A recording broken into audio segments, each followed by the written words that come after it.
Ir jāpārslēdzās no lūdzēja uz radītāju.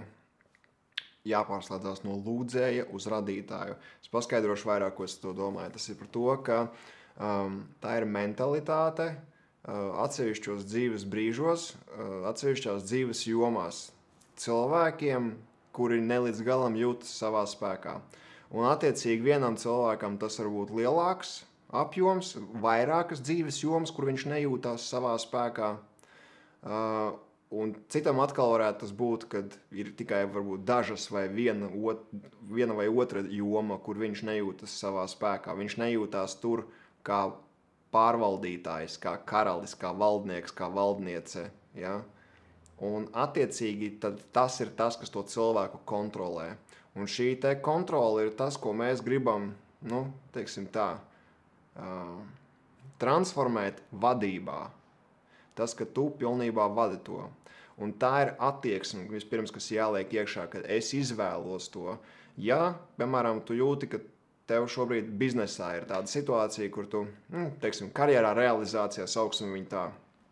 Kāds ir uzņēmējs, kāds ir darbinieks, kāds ir pašnodarbinātājs, jā, respektīvi, ja tu jūti, ka tev nav sajūtas, ka tu esi pie stūras tai automašīnai, jā, tas nozīmē, ka tevi vada, tevi vadīs, tevi kontrolēs, tevi pārvaldīs, tev līdz ko uzpūš vējš, tas tevi ietekmēs. Un ja tev nav drošības sajūta un gandarījuma sajūta tajā, tas nozīmē, ka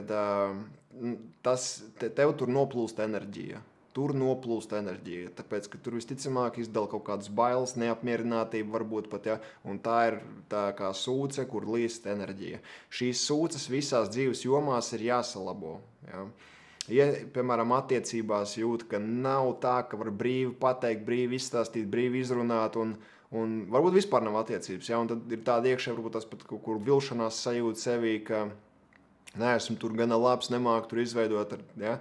Tas nozīmē, atkal tā ir sūce, un tas mindsets, tas domāšanas patērns ir, lūdzēja mindsets, tas ir lūdzēja domāšanas patērns, tas ir tāds, lai neteiktu upura, bet savā veidā viņš arī tādu upuru pieskaņu ir. Un šitas ir tas, kas ir jāidentificē un no viņa jāatbrīvojas. Ja, tad kāda mentalitāte ir šādam cilvēkam, kurš ir šajā lūdzēja, tajā upuru domāšanā. Kā es vēlreiz saku, to vārdu upurs izlaižu, jo bieži vien ego negrib ar sevi asociēt ar to un liekas, ka man tur viss ir kārtībā. Bet es saku vienmēr, tu pats zini jau vairākas reizes dzirdējis man, es saku, skaties dzīvē. Pirmais, vai tu esi reaktīvs tajā jomā? Reaktivitāte. Tas nozīmē, tu reaģē visu laiku. Tu viņu neradi. Radīt nozīmē, tu prognozēti vari izdarīt to, ko tu vēlies, ieplānot, sāk darīt, un tas tā arī notiek. Tur plus mīnus kaut kas tur, bet pa lielam tas tā arī notiek.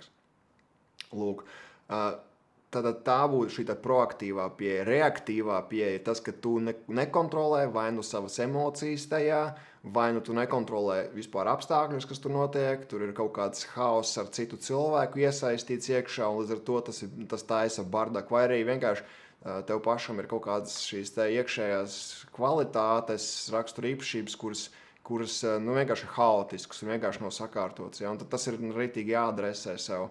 Un tas tev visu laiku liks iekšā tādā kā reaktīvā stāvoklī. Un tu visu laiku reaģēsi, tu visu laiku peldēsi pakaļ laivai. Un tas ir stāvoklis, no kura mēs pēc iespējas ātrāk gribam tikt ārā, un to var tikai ar to, ka tu uzņemies atbildību un tu seko līdzi savai disciplīnai un dari lietas, kuras ir jādara. Nevis kuras ir ērtas, bet tās, kuras ir jādara. Viena no īpašībām, kuras es tā uzreiz piefiksēju, no ko tas nozīmē man, tad viena no īpašībām ir vērtēšana. Vērtēt citus cilvēkus, vērtēt kā judžot, nosodīt, respektīvi. Jā, viņam tur tas tur, viņam tur tas tur, un viņš šitas te tā saucamā pēdiņās, maigi sakot, viedoklīša izteikšana visu laiku, jā, par citiem vai par situācijām, tam līdzīgi tas ir viens. Otrs, kas jau pastiprinātā pakāpē, aprunāšana, jā.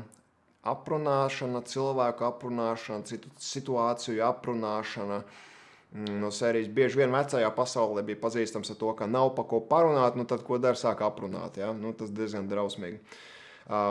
Jā, tā tad salīdzināt sevi ar citu, tādā ziņā, ka justies negana labam pašam par sevi, tāpēc, ka man tā nav. Kā viņam ir, man tā nav, es jūtos sliktāk, nekad vienkārši beigt to darīt, tāpēc, ka tu nezini, cik dzīves iepriekšējās viņš, tas otrs cilvēks, ir strādājis ar sevi šajā jomā, un iespējams tev ir pirmā vispār. Tā kā, vispār pats par sevi ir idiotisks process, ko darīt, salīdzināt sevi. Mēs salīdzinām sevi tikai, lai iedvesmotos. Mēs salīdzinām sevi ar citiem tikai, lai saprastu, kur mēs esam tajā diapazonā, ja?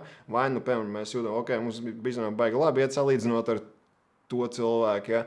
Vai arī, wow, viņš tur tik krūti šito uztaisīs, es arī tā gribu, un salīdzinot to, kur es esmu šobrīd, man liekas, ka man ir daudz ko mācīties, ja? Un tad tu izmanto to kā iedvesmu, lai rīkotos tālāk, ja? Lūk, jā, protams, šī te rīcība, ja? Rīcība, un par to mēs esam neskaidrams reizes jau darījuši, runājuši par to. Un šī rīcība, tas ir par to, ka tev vajag salīdzinoši minimāli informācijas par to, ko tu gribi panākt, vai vispār par to procesu, ko tu dari, vai par to lietu, kuru tu gribi realizēt. Tev vajag apmēram tikai 40 līdz 70%. 40 līdz 70%. Tev vajag informāciju par to, kas tas tāds ir, ko tu dari, kā tas varētu izskatīties, kā tas varētu notikt, izrullēties, izkārtoties, kas varētu notikt tālāk 40-70%. Ja tev ir 40-70% informācijas, tu vari jau pieņemt lēmumu un rīkoties. Tu vari pieņemt lēmumu un darboties, tu vari jau sākt darīt, bet tev ir jāsāk darīt. Un tas ir par to, ka tev vienmēr būs jāsāk darīt kaut kas jauns, jo tikai tad, kad tu dari kaut ko jaunu, tikai tad šo te enerģiju tu spēsi izlaist caur sevi. Un tas ir tas veids, kā tu arī stresu samazinās, ja? Caur rīcību, caur darīšanu. Ja stress ir pārāk daudz, nodarbojies ar sportu, nodarbojies ar atlētiku, tā, kur tev ritīgi, kur tev ķermenis ritīgi jānoslogo ir, ja? Jo tas ir viens no veidiem, kā es arī tiek galā ar kaut kādu stresu, kad es jūtu, kad ir tā, ka netiek galā, elpošana nepalīdz, pastaigas nepalīdz. Merkaba vienkārši pārāk ilgu laiku aizņem, ja? Kamēr tas stabilizējās. Tad, un saprot, ka enerģētiskajā plānā ir iesprūdis ķermenī stress jau, tad ir jāiet vienkārši uz zāli, vienkārši jācelā štangas, ja, un viss, un nekas labāk neiekustina kā tāds kārtīgs treniņš, tāpēc dejas, ja, bet, respektīvi, slodzēji jābūt, ritīgākai slodzēji, un viņai jābūt ir apzinātāji, un tas ir tas, kas tev, ja, tu tā kā iebūvē iekšā, ja tu ej dejot, tad tu iebūvē iekšā to, ka tu visu šo enerģiju čanelo uz jaunu rezultātu. Nevis, lai aizmirstos, nevis, lai atkabinātos no realitātes, bet lai tu to enerģiju ieliktu iekšā tajā jaunajā. Ja? Un transformētos tas vecais un rastos jaunais. Ja? Jā, ļoti liels jautājums. Protams, tas ir daudzām valstīm pasaulē ir nacionālisms. Nacionālisms ir, tā ir otrā zemākā pakāpe apziņā, ja mēs skatāmies apziņas evolūcijā. Jā, pirmā ir egoisms, otrā ir nacionālisms, trešā būs pasaules centrisms. Jau, jā, tad nacionālisms ļoti daudz cilvēks, īpaši valstīs, kur ir bijušas iepriekšējie režīmi, kas ir verdzinājuši šīs tautas, eksploatējuši un tam līdzīgi ir šis iekšējais naids, joprojām ļoti smalkā līmenī. Tas ir tas naids, tas aizvainojums, tās ir tās dusmas, tās ir tās iekšējās šīs sāpes patiesībā, kas ir. Un viņas ir jāpamana, un tas noved pie tā, kā atkal, kā mēs esam iepriekš transformācijas kursā runājuši, mēs esam paši labākie, mēs esam paši gudrākie, mēs darām tikai tā, mēs runājam tikai pareizi latviski, mēs runājam vai izsakāmies tikai tā, mēs domājam tikai šitā, Un tad ir jāapsver, tev palīdz šis te nacionālisms tikt tajā nākamajā līmenī, vai viņš tev bremzē un kavē. Ir brīdis, kad tas var palīdzēt evolūcijā, jo tas rada šo te piederības sajūtu, un tu tādā veidā vari kopā ar kaut kādu kolektīvu augt, ja tas aug, bet vienkārši viņu kultivēt un uzturēt tikai tāpēc, vajag pajautāt sev, tas man vai es esmu atradis tajā drošu telpu, vai es esmu atradis drošību tajā, īpaši vīrietim šitas te būs. Tāpēc, ka vīrietim, principā, pēc default visu laiku ir bišķiņ tāds izaicinājums, challenge uz naža asmens, jo tas ir tas, kā vīrietis progresēs.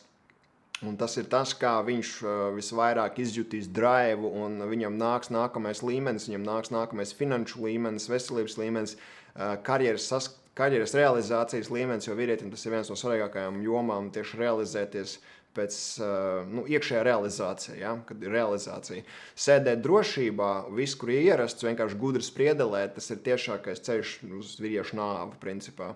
Līdz ar to tad ir liels risks, es redzu daudziem cilvēkiem, kur viņu nacionālismus tur viņus iesprūduši patiesībā, jo tur viņi atraduši drošo telpu. Bet viņi, protams, to nemanto. Un tad, līdz ko to jautājumu cilā, tad viņi pat cik nav attīrījuši sev šo te iekšējo aizvainojumu, tad viņi to uzskata kā uzbrukumu, un tad viņi sāk tā kā močīt to otru cilvēku. Ja? Un tas ir tas moments, kur principā viņš jau sen zaudējis, un tad, kad pamodīsies, tad arī pamodīsies. Un visbeidzot, emocionālā līdzsvarotība, ja, šim te radītāju tipam, tā emocionālā līdzsvarotība. Viņš, protams, izskatās, viņš iekļaujās no visām tām iepriekšējām perspektīvām, kuras mēs apskatījām, tām kvalitātēm, bet šitā būs viena no vissvarīgākajām. Tāpēc, kad tas atkal ir saistīts ar šo te proaktīvo vai reaktīvo, un tas ir atkarīgs tieši no tā, cik efektīvi tu spēj menedžēt situācijas. Ja?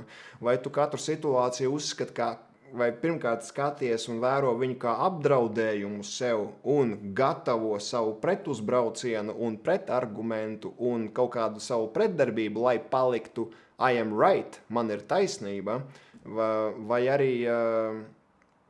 arī tu, tur ir vēl dziļāk, es domāju, tad jau mēs ejam traumās, tur mamma, tētis, vienkārši ļoti spēcīga kritika no bērnības, un līdz ar to cilvēkam pēc savas būtības viņš vienkārši nejūtās gana labs, un tas, kā viņš cenšas šo te sajūtu kliedēt, ir vienkārši braucot augumā citiem visu laiku vai kritizējot citus. Atkal mēs atgriežamies pie vērtēšanas, kritizēšanas, nosodīšanas. Ģimenes ietvaros tas nereti tādas te formas ieņem par to, ka citiem rāda, ko viņi nepareizi visi dara. Ar bērniem tad vēl sliktāk, jo tad parasti bērns var ritīgi močīt. Ja otrs pieaugušais pasaka, Klau, davai, tu tur patur savus šās te gudrības pie sevis, tad ar bērniem tā nevar, jo bērniem tad, bērniem ir tas laiks, kad viņi pavada vienatnē, vecāks ar bērnu, un tad viņš, kamēr nav klāt otrs pieaugušais, tad viņš močīs tos bērnus, tur tā kā.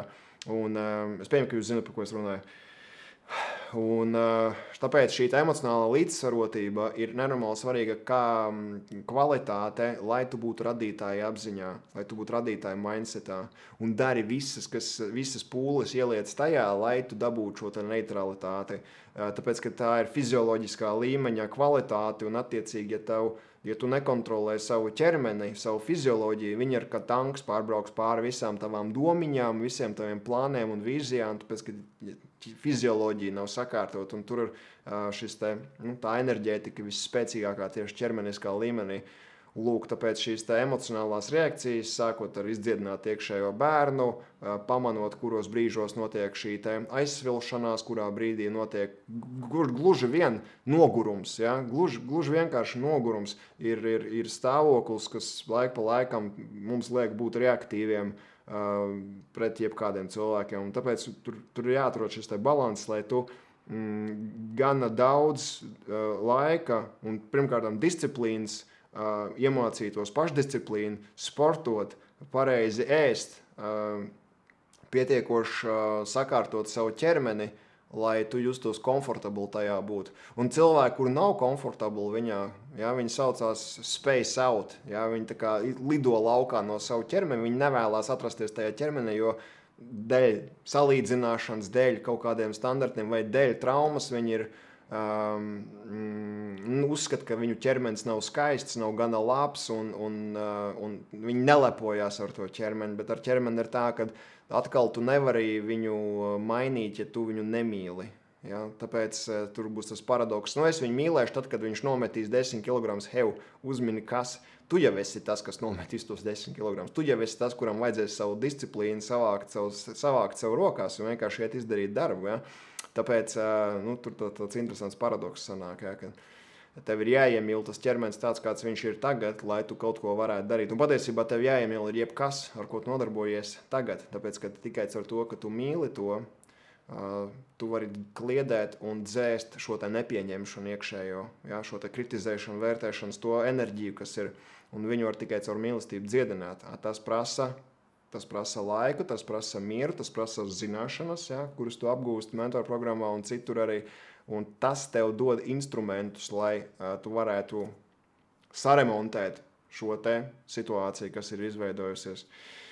Tāpēc līdz ar to tas ir mans tāds monologs, ja, par šo, ka vienkārši tiecies apzināt, kurās dzīves jomās vai vispār kurpa dzīvi tev ir šī lūdzēja vai pēdiņās, tas būtu tad kā upuru loma, un identificēt situācijas, kuras tu plānot, uz kurām tu strādāt, lai tu to mainītu. Un vairāk tiektos uz radītāju domāšanu. Un radītāja domāšana sākas jau tajā brīdī, kad tu vienkārši identificē to jomu, un tu jau nolem, ka tu vēlies to labot. Ja, no tā brīža sākās, bet pēc tam ir tā grūtā daļa, kas ir disciplīna. Un tas ir par to, ka tu vienkārši izdari tas, kas tev jāizdara. Un mentoru programma mums nav īsti šis te ar mietu dzenamais, ja, ar koku, tur ēd pareizi, skrien, tur vēl kaut ko. Nu, to mēs nenodarbojamies. Nu, mēs uzskatām, ka mēs vēlamies un mēs aicinām šeit pieaugušus apzināts cilvēkus, kuri spējīgi uzņemties atbildību par sevi un kuri spēj izsekot līdz kaut vai tam, ka viņiem vajadzīgs ir cita veida atbalsts. Ja? Cita coach, varbūt tās treneris, kurš viņiem tieši šo disciplīnu dzen iekšā. Ja?